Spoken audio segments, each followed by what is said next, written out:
Even after apartheid, well into the new South Africa, when people of the educated middle classes are celebrating the Springboks as being a symbol of rainbow non-racialism, in many areas of rural Western Cape, you have the coloured community who openly, ostentatiously and obnoxiously present themselves as being All Blacks fans. So when the New Zealanders would beat South Africa, they would come out into the streets and make it known that they're celebrating South African defeat.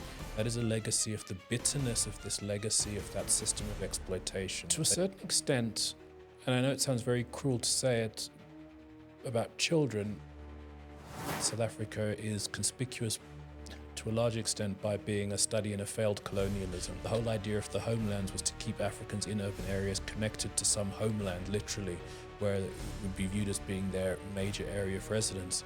That's a problem for Africans until it also becomes a problem for the white minority in the mid-1970s. The insurrections that occur from 1976 onwards are not just about Afrikaans language medium or what the medium of instruction is going to be.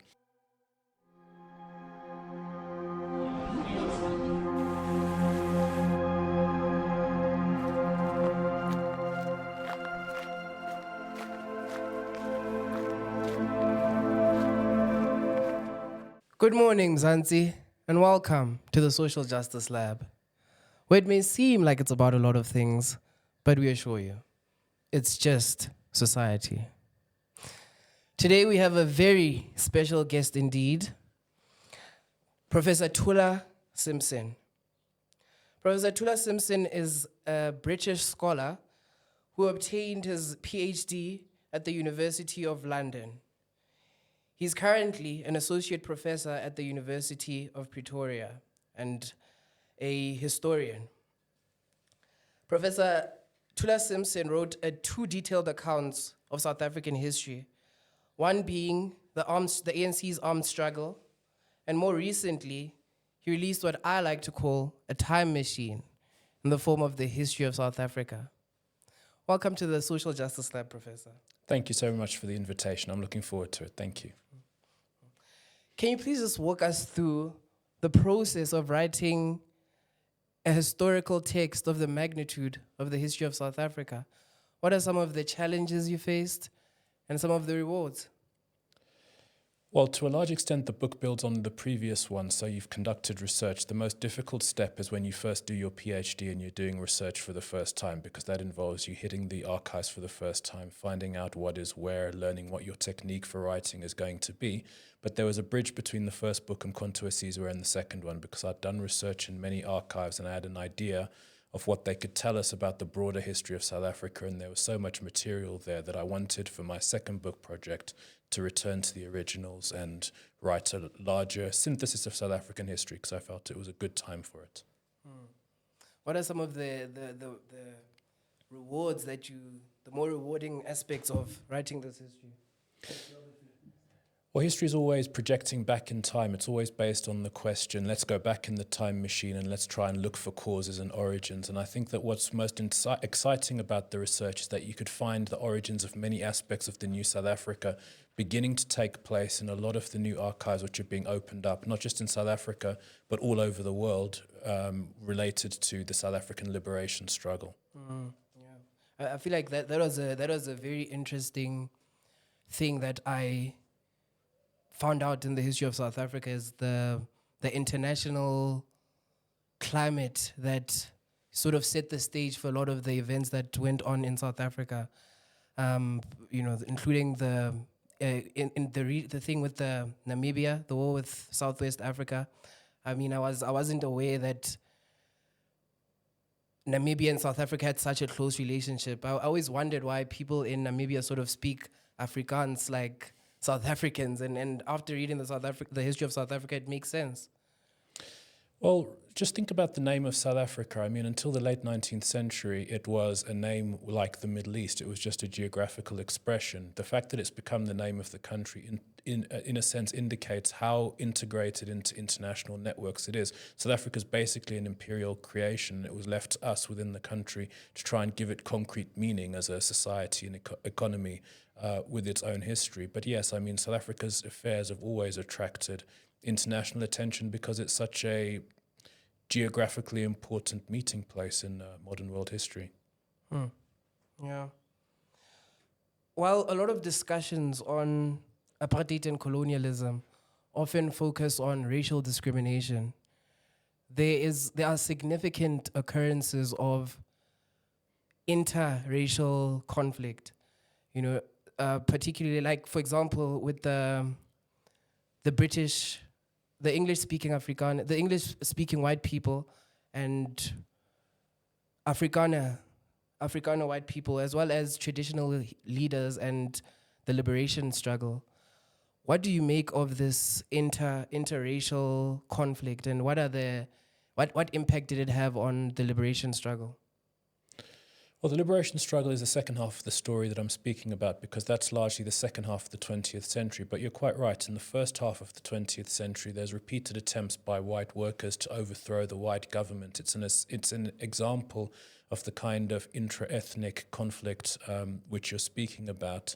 I think that in the second half of the 20th century, if we focus on the liberation struggle, I think that struggles within the black community, ethnic strife, was a major hindrance rather than a help to the liberation struggle, as reflected by the fact that the apartheid government tried so hard and determinedly to foster, encourage, and foment ethnic difference as part of its whole ideology, that it's not a black majority facing a white minority. They tried to present the idea that it's a country of minorities, and they were only too keen when civil war occurred in the townships and other parts of the country, for example, the KwaZulu homeland, to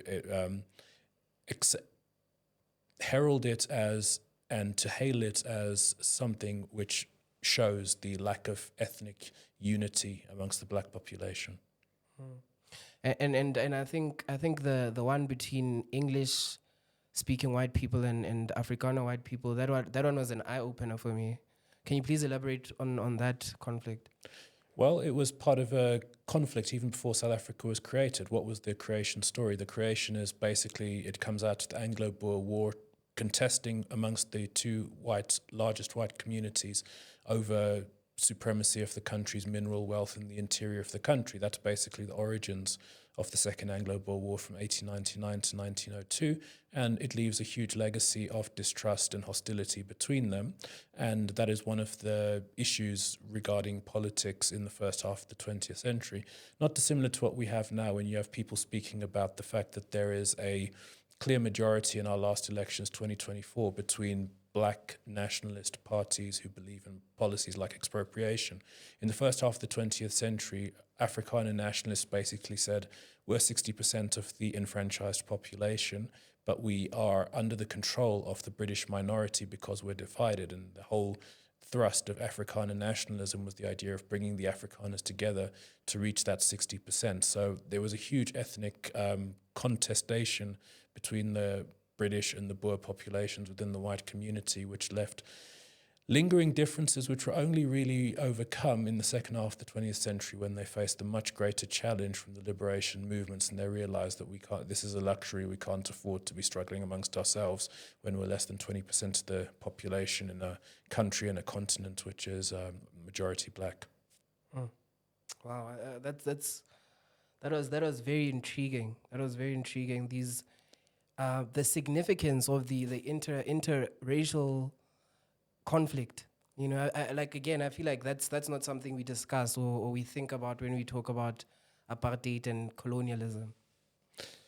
Well, I think to a large extent, the pre-apartheid era, to some extent, has become terra incognita, as people sometimes say. I mean, as a liberation movement historian, actually engaging with that pre-apartheid history was an eye-opener for me in many respects with regards to how South Africa was configured before it had apartheid and anti-apartheid as the two big categories which would provide shape to South African history. So it was like stepping into a different world. And it was stepping into a world. In the course of writing the book, I sort of cited a couple of hundred books, but it's one which, to an increasing extent, historians, as we come into the 21st century, had focused less and less on. In other words, we'd become very focused on liberation struggle, second half of the 20th century, nationalist struggle, and we've lost sight to some extent of these earlier conflicts. Yeah. There are also pivotal moments in South African history, throughout South African history, where generational discourse plays a major role. For instance, the conflict between workers and students that unfolded in the July of 1970s and the August of 1976, where July was the Soweto uprising. Please tell us about can you shed light on the generational dynamics and their impact on our history? Well, thank you very much for highlighting that. I think that is incredibly important, and I'm very glad to be able to speak about it for a second, because teenagers, of course, existed as a demographic category in South African history, but not as a political one until the 1960s. And I think there's a very important dynamic which is taking place there. If we speak about what happened before, the African political leaders from John Dube, Sol Plaatje, their generation, all the way up to Nelson Mandela. It's only in his 40s that he becomes a major prominent leader, Mandela, Tambo, and others. What you've got, though, in the 1960s is that the South African liberation movements decide to opt for a direct clash with the government. And I think that what is happening with regards to that middle and upper stratum of African leadership is told in the story of three leaders, for want of a better word. I mean, one is Albert Luthuli, the ANC president during the 1950s. He's restricted to Groutville in Natal. Nelson Mandela, of course, he's arrested and he's imprisoned. Oliver Tambo in exile. That's the sort of three-way dispersal which occurs to a large extent. Yes, there's some people who are trying to keep things going during the 1960s, but there's a real policy vacuum as a result of the banishment, exiling, and imprisonment of the African political leadership. It creates a political vacuum, and it's into that vacuum where young African leaders, of whom the most iconic and best known is Steve Biko, but there's a whole cohort around him in the South African Students' Organization, they begin to mobilize, they begin to take leadership, they begin to engage with nationalist discourses such as influenced by counterparts such as negritude, such as the Black Power movement in the United States, and the works of Frantz Fanon, amongst others. So they, in large extent, take the leadership. They're the ones who lead the move towards direct confrontation with the state, again, because there'd been a big period between 1963, which is the Rivonia raid, all the way up to the mid-1970s, where there'd been nobody actually taking on the government. There was a large period of quiescence. Historians sometimes refer to it as the apartheid's golden age, because there was high growth and low levels of resistance. What we begin to get is the students spearheading the resistance. It leads to mass insurrection in 1976 in Soweto, but then there are tensions within the community that need to be worked out and smoothed over. They manage to do it, but there is a tension between students who call for open-ended boycotts and workers who need those jobs to support their families. So during the Soweto uprising, there are attempts by workers and students to come together to work it out. But then when the insurrection reoccurs again in 1984, when you've got attempts to launch mass resistance to the Apartheid regime, again, the same issues need to be worked out. And I think that Worker-Student Alliance, the building of unity and action between workers and the youth, is a very important accomplishment, because it could otherwise have led to the kind of internecine conflicts that would have rebounded to the benefit of the apartheid state. And they did a very good job, an effective job, in preventing that from happening. Mm. Mm. In the context of modern South Africa, what role do you see the youth playing in politics? And is it as significant? Do the youth have an opportunity to make as significant an impact as the youth of 76 and a bit earlier made, when there were other clashes between students and workers? Do you feel like what does the youth of today have to offer? Very interesting question. I think let's unpack that. We've had a sort of contradiction, which is that we're a young society, but with extremely old leadership. So within the Tripartite Alliance, you have members of sections such as the Youth League calling for there to be a generational shift. That now, firstly, nature will take its toll, and it will inevitably happen, which is that if you've got a generation of leaders who stayed in power for a very long period of time, Mother Nature will take its course and there'll be a leadership vacuum, and that will inevitably be a change in leadership. And there could potentially be a very dramatic change in leadership as a result of those dynamics taking place. We've also got a bit of an opening up of the political system as well with regards to opening up to other entrants. And it's interesting to see leaders such as Maimane and Songezo Zibi and other figures like that beginning to step into the fore. Soli Malatsi also from the Democratic Alliance stepping into the fore and becoming more prominent leaders. So yes, it's an inevitable feature of the cycles of nature that youth will play a more important role. And it'll be very interesting to see how they define themselves as far as that's concerned. Yeah, because like youth unemployment is at record highs, and I feel like the youth sort of is seeking a voice to a certain extent for their interests to be represented in the political sphere and the social sphere. So you talked about Nelson Mandela in the 60s. You mentioned Nelson Mandela in the 60s and how he started in his 40s, you said, with political activism and everything. So about Nelson Mandela in the 60s and the years preceding, after that. Nelson Mandela, former President Nelson Mandela advocated for an armed struggle for a large part of his career, his political career. How do you think Nelson Mandela became known as the paragon of peace despite this? And who does the narrative of Nelson Mandela being the paragon of peace benefit, despite the fact that history clearly tells us that he was an advocate for the armed struggle, even in the face of opposition from leaders like Moses Kotane and Walter Sisulu. He was pushing for the thing, even though Walter Sisulu was a long-time agree of his. Even when Walter Sisulu was like, okay, man, let's be a little bit moderate, Nelson Mandela was like, no, we have to do the armed struggle. How do you reconcile, how do you frame him being the paragon of peace? In the second chapter of Frantz Fanon's Wretched of the Earth, he sketches out a normative typology based on the 1950s of how liberation struggles worked with regards to leaders of the resistance movements invariably being arrested, there being a stalemate between the colonial and resistance forces, the focus of the resistance forces being free X. It could be Kenyatta, it could be Nkrumah, it could be whoever it is, for the release of that prisoner. I remember reading it once. I was, of all places, in Havana, reading that chapter and just thinking about the end game of apartheid and how closely it mapped on South African experience. One of the sayings in the American Revolution, to take another example, was of George Washington having been the first in war, the first in peace, the first in the minds of his countrymen. And I think that also applies to a large extent as far as Nelson Mandela is concerned. Yes, as a young man, he was the person who led the movement of the anti-apartheid movement towards the embrace of violence. But it's also true that he was a person from imprisonment taking risks with regards to opening channels for negotiations.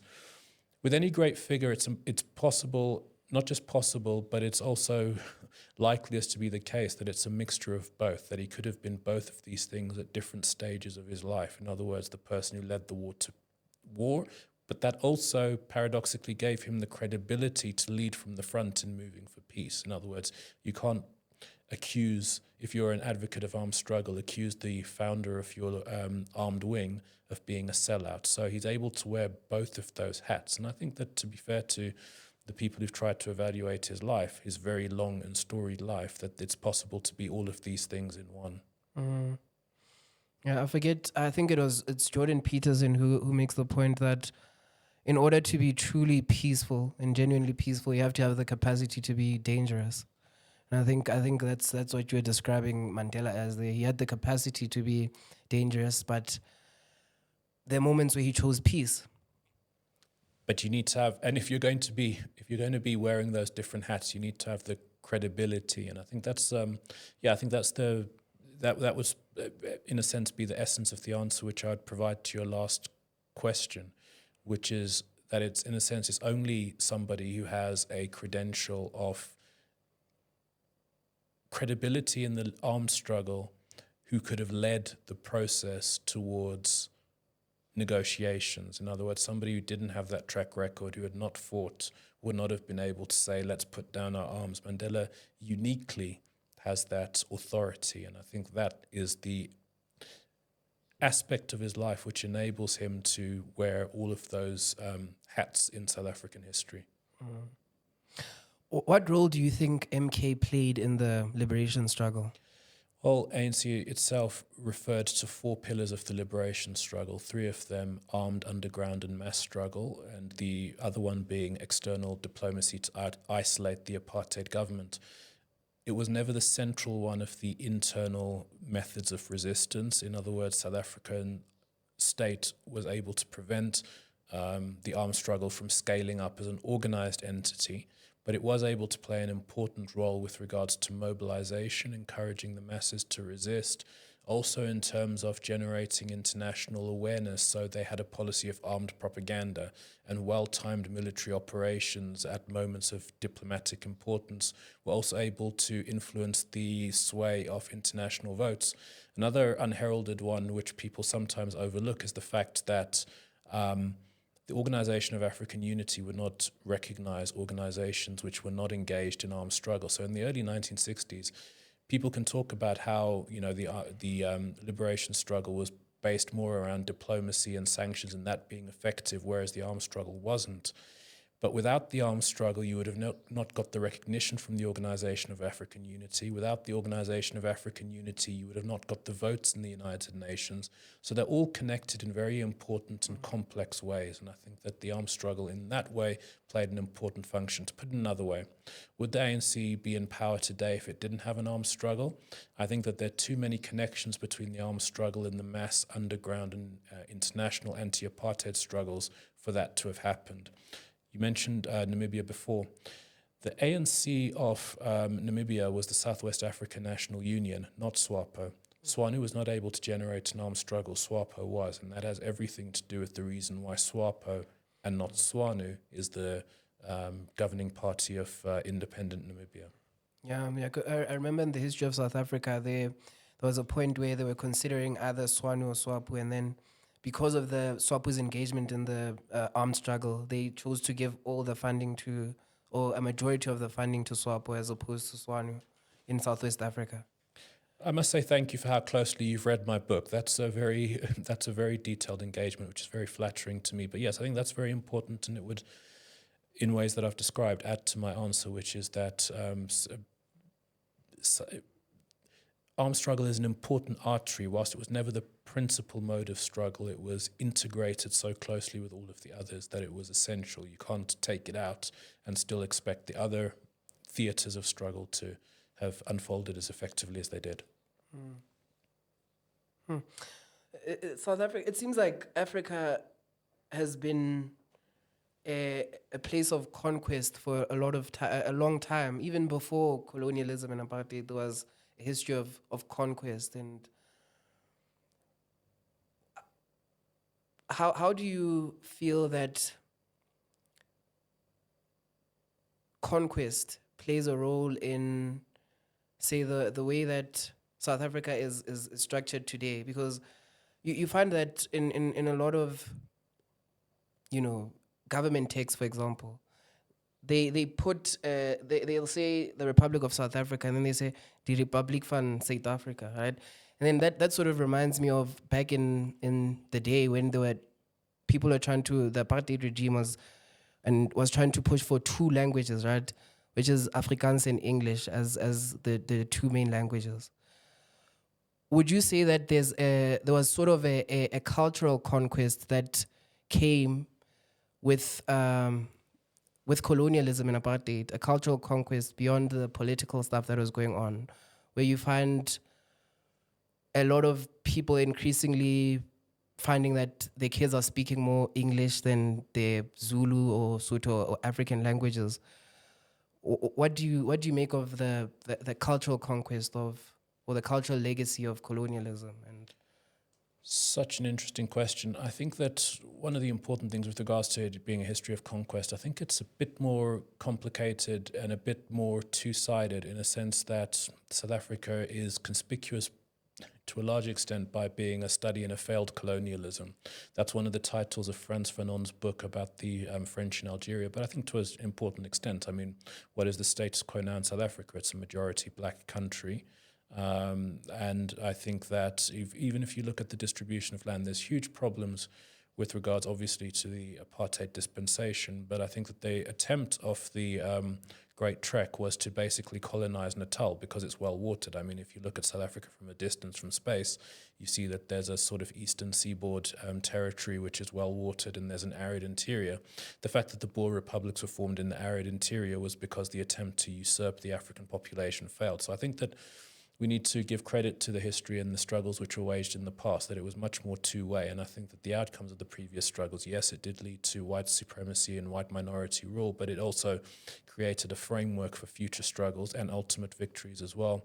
With regards to where we are faced in the sort of modern context in the 21st century, yes, there has been an appropriation of large parts of the Western heritage, but I think that to a significant extent those were appropriated because they were useful instruments which could be appropriated for nationalist struggles. I think that the founders of South Africa, the white politicians who created it, would have been only too happy for there to be continued ethnic division amongst the African population, and it was actually extremely unwelcome that within a generation of the Battle of Isandlwana, you basically had the formation of a modern nationalist political party, I mean the ANC, which was able to articulate demands for political rights eloquently in the language of the colonizer, to build unity across ethnic lines, to wage campaigns. They would have been only too happy to retard this. So it's a very complex, hybrid, cultural legacy, as befits the complexity of South African history. Yeah, it's almost like that thing of that saying or adage of you have to fight within the system. I mean, before the like you're saying, the ANC played from within the system of the colonial institutions, which is like political establishment. I remember Mr. Seme came from the University of Columbia, so obviously he had gained some knowledge from there, uncolonized knowledge. And he came here and sort of tried to divide Africans among despite ethnic lines, So he was like, we need to stop fighting as Sutus and Zulus, and we just need to unite and really focus on this issue. I think that also speaks to what happened with the Afrikaners and the English. Like we need to unite and fight this together. Absolutely, but in the 20s, when South Africa, another illustration of the complexities of the struggle in the 1920s, when people like Josiah Gumede are experimenting with forming alliances with the left in South Africa, the Communist Party, Seme is the leader of the conservative reaction to that. There's a huge backlash with regards to the fact that this involved this radicalism would involve breaking the alliance with the chiefs as well. So he's basically ends up saying that he stands for the freedom of which the white man is the missioner. I think that we're all complex beings, and they were existing in times where the margins were not very great, in the sense that you did have a powerful white regime, in other words, and there are certain indulgences, luxuries which you couldn't afford. You had to work within a tightrope, within a very, very narrow parameters. And Pixie Seme is an example of the kind of choices and dilemmas which had to be confronted in that context. Yeah, it's sort of like a realism, realism. I mean, a lot of the time we're embroiled in the emotions of the oppression. So like trying to resist it at all ends. We're resisting. We reject your system. We reject participation in your system. And if a person can't sort of bring a certain degree of objectivity and be like, you know what, we have to play from within the system, then I don't think the liberation struggle would have went as far as it did without that. Would you agree? Without the playing within the system. I mean, I feel like that was a very important aspect of it. What do you make of that? I would put myself as an advocate of the Sobukwe doctrine, the father of the Pan-Africanist Congress. When people tried to label him as being a communist or an anti-communist, he said, I'm neither. I will appropriate whatever I can from wherever I can to advance the cause of the liberation struggle. So if it's an instrument which I can take from the communists, then I will take that. If it's one from the capitalists, I will do the same. And I think that Oliver Tambo once said very similar thing when people accused him of being instruments of the communists. He basically said it's basically an alliance which is formed as part of the advancement of the struggle. So you have inflexibility on principles, I think, of liberation, but a great deal of flexibility about which instruments, which alliances, which tactics you will advance. I think that if you're in it's very easy after the conflict to speak about ideological purity and to condemn the compromises which people made at certain times. But I think that degree of pragmatism is essential if you're going to achieve your principles. Yeah. I just want us to go back a bit now, just like from where we are. I feel like we're a bit deep into the struggle. In the history of South Africa, you mentioned the dope or tot system, right? And a lot of the time when we're, in colloquial circles, we'll be like, I'll just have a tot, and people, I never thought of the origins of that expression, tot, because the tot is like, a thing we use colloquially, like I said, where employers used to get colored workers to perform tasks at an aggressive pace by giving them moderate amounts of alcohol during their shifts. Which may have led to the legacy of alcohol abuse within the colored community. Considering that the system lasted for 200 years, please elaborate on the origins and possible impacts of the affected communities by the dope system. Well, it's a huge and devastating impact. I was doing that with regards to research too. When I speak about the ANC flirting with left-wing politics during the 1920s, one of the campaigns which they tried to lead is one in the Western Cape in the 1920s of organising people in the Barrydale area, the sort of wine producing centre. And you see reports for the time when you actually have detail from reporters on the scene about what exactly the DOP system was.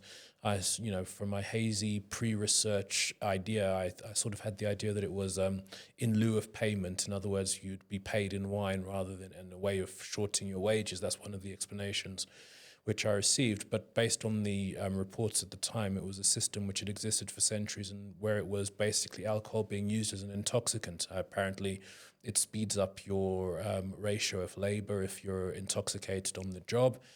Once you become addicted, you become superfluous and somebody else can replace you. So it was a very abusive and exploitative system.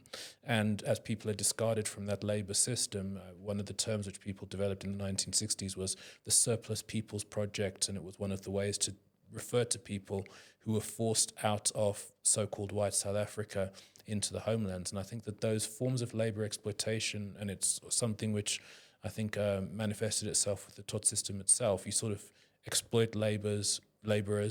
Once they're worn out and no longer useful, you sort of discard them into the community and you let the community deal with the social problems. Brutal system, and I think that the coloured community is still dealing with that legacy, and you find traces of it in all sorts of interesting ways. One of the sources which we prescribe as part of our honours class at the University of Pretoria is even after apartheid, well into the new South Africa, when people of the educated middle classes are celebrating the Springboks as being a symbol of rainbow non-racialism. In many areas of rural Western Cape, you have the coloured community who openly, ostentatiously and obnoxiously present themselves as being All Blacks fans. So when the New Zealanders would beat South Africa, they would come out into the streets and make it known that they're celebrating South African defeat. That is a legacy of the bitterness of this legacy of that system of exploitation, that they would view themselves, even after the end of apartheid, as being hostile to their oppressors, and they view their oppressors as being the local wine-owning, farm-owning population. I think you see even traces of that legacy in how the Western Cape voted in the last 2024 elections with regards to who would vote for the Patriotic Alliance and the Coloured People's Congress versus who would vote for the Rainbow Democratic Alliance majority. That is shocking. That is very shocking. The that the like I said, we use the term taught. We use it like colloquially. It's like something we use to like express a little shot of vodka or whatnot, and we don't think about the history. And now you're saying, you're telling me about the All Blacks thing, and I never I've seen what you're talking about, but I never thought to connect it to this history. So it seems like history plays a huge role on our present circumstance. That's correct. No, it has legacies. I mean, the past lives into the present. It can never be totally erased. Whatever doesn't lead to the death of the species will live on in the species, for want of a better word. In other words, their survivals, continuations, inheritances from the past, which will continue into the present. And that's certainly the case as far as South Africa is concerned. One of the reasons for studying history, you find certain aspects of the present and you ask, where did that come from? How has that survived? And history provides you an entree into that. And like, with that being said, what do you make of people who say, just forget about it? That happened a long time ago. It's history. It doesn't matter anymore. I mean, we're in a new society now. Things have been changed for a while. Well, now seeing that, you just made this connection to present day South Africa from something that happened in the 20s, right? Ended in the 20s, but happened for 200 years prior to that. What do you make of people who are eager to dispel history as a factor to present day circumstances? I think that when present day circumstances are unproblematic, I think it leads to ahistorical modes of thinking. I mean, the original term for history as the Greeks developed it was inquiry. Inquiry means looking into things, and I think that refers to problems. And I think that when there are times of apparent stability and calm, nobody wants to look into the causes because, there's the idea that whatever the causes were, the outcomes have been good. But I think history is always motivated by an idea to probe more deeply into where did things come from in order to understand better where might they be going. It's a product of confusion. And I think it's always inevitable. You have these fluctuations where there'll be people interested in inquiring into the causes of things and periods where they will be indifferent to that. And I do think that the discipline of history is experienced those peaks and troughs. I think after 1994, there was a trough, but I think that there's an increasing appetite for history in the country. I mean, when I entered the profession in the first decade of this millennium, the people were still speaking of the crisis of history in terms of the numbers of people who were taking up the subject. I think, if anything, we're at the other extreme now where we're struggling to cope with the numbers in many institutions, and this is even before people are speaking about making it compulsory as a subject. Yeah. So I want to discuss classism, within racial communities. Black rural communities received different treatment compared to urban black people in rural communities. For example, in 1985, property rights and inclusion to constitutional structures were only granted to black people who lived in urban areas. Can you tell us about the historical reasons behind this and the long-term effects and possible influence on classism within the black community? Well, I think the fact that this happened in 1985 is a reflection that the apartheid system is collapsing. In a sense, remember what apartheid was in 1948? It was the idea that there were no urban blacks, or no urban blacks would be tolerated. The idea that South Africa's economy would rest overwhelmingly on a migrant labor system, and Africans in urban areas would be there as temporary sojourners, only there for as long as their work contracts lasted. The whole idea of the homelands was to keep Africans in urban areas connected to some homeland, literally, where it would be viewed as being their major area of residence. That's a problem for Africans having to navigate the past laws, having to navigate the fact that in urban areas they're living in areas without sanitation, electricity, and other basic goods, until it also becomes a problem for the white minority in the mid-1970s. Basically, the insurrections that occur from 1976 onwards are not just about Afrikaans language medium or what the medium of instruction is going to be. It is a response to socio-economic backlogs in those communities, poor housing, poor schooling. And I think that what you have after that is this apartheid government tries to engage in what it calls a reform program to try and catch up with lost ground. And that lost ground is trying to deal with the existence of a demographic that they tried to prevent from coming into existence, which they had frequently denied the existence of, and I'm speaking about the urban African. So when we're speaking about the 1985 legislation, it's an attempt to try and provide some form of stability for people in the townships. Remember the context. You had a township uprising which began in 1984, and the government is on the retreat and it's trying to stabilize its position. And it's trying to create that difference between those with a permanent right to stay in the city and those who don't. But as we know, no spoiler alert, I mean, we know what the outcome was. The whole system will collapse because they're simply not able to preserve that division. And what you begin having well before the 1980s is that areas of the city which were supposed to be reserved for whites, like the downtown Johannesburg area, become increasingly African. So the downtown Johannesburg was, and now it's mostly non-white people who are operating there. Does that also speak to the inability of apartheid and colonialism to usurp the African majority, as you discussed previously? Yeah, to some extent, the apartheid government never quite knew what it wanted, and as to an extent, the white minority. On the one hand, you want to have a prosperous, growing economy. If you have color bar, job reservation, you're going to drive the wages for white workers up.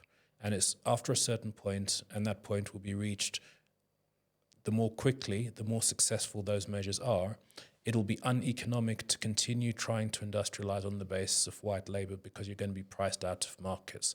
So on the one hand, there's this great appetite for black labor, in other words, to African labor power to drive forward the economy. On the one hand, that is desired, and for that to occur, you need a stable black labor force. But on the other hand, for political reasons, the white minority wants to reject that and try and preserve the fiction of white South Africa. These two values are existing at the same time. They're contradictory. And that's one of the central fundamental contradictions of apartheid, which will ultimately lead to its collapse. Even the apartheid government, it's continually criticized by its opponents, basically saying, how can the economy grow without African labor and without African consumers? And they say, okay, we're not going to completely do without African labor, but it's going to be migrant labor. It's a unviable, untenable solution. They have this idea that it's somehow going to be, these contradictory fragments are going to be kept together by influx control, and you have millions of people being arrested under the pass laws. But it's simply impossible because the conditions in rural areas are such that people will continue migrating to urban areas, and they're never able to hold them back. And ultimately, to a large extent, the system collapses as a result of the sum of its contradictions. Yeah. Wow. So in apartheid, there seems to be a lot of this pragmatism that you're talking about, and I just want to go back a little bit further in history, right? And here I don't have the full thing, but I have an idea of it. I don't have the exact figures, but there was a point where I think it was anthropologists, I could be wrong, stand to be corrected, devised a system of racial classification where the white male was on top and then the black African was like significantly lower. And these guys made a lot of claims about the classifications within these racial groups, and they basically did an academic study to validate white superiority. Like, this is way back in the day. Do you feel like that the instance of that racial classification system that was backed by the science of those days played a role in how the apartheid regime viewed Africans? Do you feel like it was a genuine belief that Africans are actually like inferior to white people in lots of ways, so they'll be willing to accept this, or they can take this for a long time? what do you make of that? And or do you feel like it was a genuine, or do you feel like it was a genuine? Yeah, I mean, do you feel like it was a genuine a genuine belief that black people are inferior, or it was just a matter of it was of practical importance for white people to keep black people down so that they can, be on top and they can make more money? Again, very interesting question. I think that I would just slightly push back against the idea that the apartheid regime was pragmatic. I would classify many of them as being ideologues in the extreme. In other words, a refusal to adjust their principles to facts. And I think that that's caused a great deal of damage with regards to their attempts to socially engineer unworkable outcomes. With regards to race, I think that's very interesting. I think that people like historians of the Afrikaners have spoken about the fact that there was an attempt at the articulate level, and what I mean by that in terms of how racial discrimination was expressed, to say that we're not old-fashioned 19th century type racists who believe in biological inferiority, but we believe in cultural difference. And how that would be refracted through the Homeland's policy is that we're not opposing what is happening in Africa with regards to granting independence to African states. We're doing exactly the same as the British are doing in Ghana. We believe in exactly the same things, but what we're going to do is we're going to allow an independent Transkei to happen. On that articulate level, in terms of how it's expressed, it's very much separate but equal freedoms. But on the practical level, I think you're quite right. I mean, there's no way of getting around it, that there's a huge gradation of rights with regards to separate freedoms, different opportunities. So it's essentially a racist system, but it's being presented as one based on ethnic difference and cultural preference and separate freedoms in a unified South Africa. So that's one of the aspects. But I do think that apartheid is quite consciously, in terms of how it expresses itself, as saying, we're not old-fashioned, crusty racists. We're adapting to the modern world, and we're, in a sense, you must give us some slack because we're also trying to decolonize like you are too. I mean, it's complete nonsense, but that's what they're trying to articulate. Yeah, and I think the thing, the pragmatism that we're discussing now, it's also shown in how the United States was sort of condemning apartheid to a certain degree. However, they were in cahoots with South African troops in Southwest Africa. And what do you make of that in terms of pragmatism and Well, they always prioritized their Cold War, their global struggle. I mean, when it came to introducing sanctions against South Africa, there was literally a opt-out based on national security. So they would say, we'll impose sanctions, but if the commodity is sufficiently important for us, we'll keep it off the sanctions list. Another one was jobs. We'll impose sanctions, but if it causes unemployment in America, we won't impose sanctions. So it's exactly the same thing with regards to the European Economic Community as well, with regards to options and exemptions, which they negotiated into their various sanctions programs. Yeah. I remember you mentioned in the book that there were loopholes that were cooked into into many of the sanctions. So it almost seems as if there's a clear display of of morality, supreme morality. However, on the practical level, there's a protection of one's self-interest, the country's interests. But in terms of how they present it, it's like no moral. No, we believe in equal rights. We're even willing to take the sacrifice of sanctioning you guys. But like it seems like that was all for sure mostly. But the pragmatism shifts, of course. I mean, if you're a pragmatist, Deng Xiaoping, the Chinese premier, once said, black cat, white cat doesn't matter as long as it catches mice. And I think that to a certain extent, the West, their attitude is black government, white government doesn't matter as long as Western interests are preserved. I think that after a certain period of time, and I think that it's no later than the mid-1980s, the West sort of realizes there's going to eventually be a black government here in some sort of form, and we need to make sure that we're right with them. So that was part of that became part of their policy.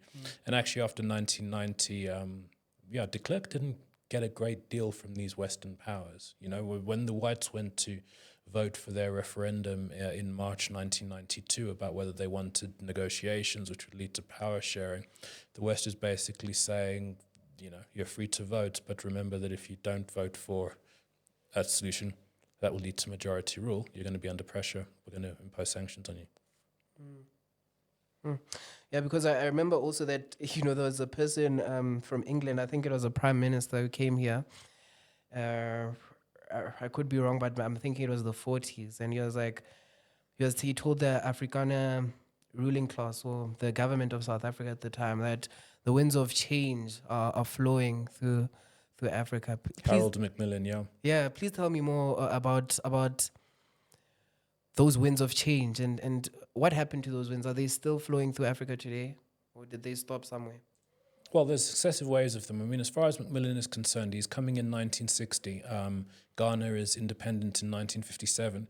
He comes to South Africa from Ghana, and he basically said, well, until the post-war period of decolonization, South Africa had always been looked upon by the British as being like Australia or New Zealand, part of the kith and kin colonies. But what he's basically saying is, look, the world is changing, Africa is rising, and in the future, we're going to have to pay attention to Africa as being a block of power in world affairs. And he basically says, I must tell you frankly that there are aspects of your policy that we can no longer sympathize with. And what he's basically alerting them to is that they must expect Britain to be critical of it in international forums. So that was that wind of change. Britain was able to basically have it both ways, to appease the Afro-Asian bloc at forums like the United Nations. Then there's another wind of change in the 1970s when the Portuguese are basically blown out of the continent, and then Rhodesia is blown out of the continent, and South Africa becomes increasingly isolated. So you've had these successive winds of change, and I think you can perhaps even extend it to the present day, where there's this three-way confrontation which is developing interesting dimensions, especially in West Africa, between the West, led by the United States, and the Chinese, who are becoming a major investment partner, and the Russians, who are becoming a significant security partner as well. So these are successive wind of changes. I mean, it will never end as long as history does, where you will have these new dispensations emerging. Mm. What do you make of the claim that back in the 90s and going forth, Africans were provided political freedom and not economic freedom? How true is that, or is that outright false? Economic freedoms are there for sure. I mean, look, with regards to economic freedom, right to live where you wish, to be employed and not be discriminated against based on your ethnicity, the right to open businesses on the same rights as everybody else. That's freedom. That is granted, but there's still the problem of huge inequality. So there's still the problem of outcomes. In other words, how are you going to transform that freedom into economic upliftment? And I think that's the question on which the problems have emerged about how you're going to build a high employment, high investment economy, what to do with the freedom.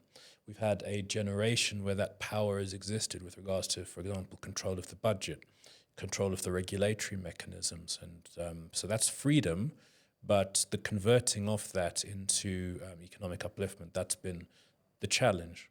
Mm. So to a large extent, it's does policy have anything, the current policy have anything to do with the inequalities in South Africa? And if not, can policy play a role in alleviating, like more aggressive policy? Can it play a role in alleviating some of these inequalities, to your estimation? Well, policy is the framework under which all economic actors will operate. So change the framework and people will act differently and you'll have different outcomes. So by definition, I think, yes, policy does have an important role. I mean, if you say that policy has no important role, then what you're left with is basically, why not just go laissez-faire and just allow the market to rule itself? That will create very different outcomes to the ones that we have. You would have things like such as no minimum wage, no conditions of employment, protection of employment acts. So yes, policy has a significant role, and I think that we're potentially entering into a different policy framework as a result of the last elections, and that will inevitably lead to different outcomes. So in terms of the policy that's been applied for the last 30 or so years, how effective would you say that has been in redress? It's been very effective in the sense that some people will say nothing has changed, but I mean, amongst the many things that have changed is the demographics of the middle class, for example. If you do the research that I've done and you go through newspapers, that's one of the sources which you can have in the archives. One of the things you notice in the first half of the 20th century is that if people are making advertisements in English-speaking newspapers for white people, the envisaged market is a white person, whatever you're selling, whether it's a remedy or soap or cosmetics or whatever, the consumer is a white person.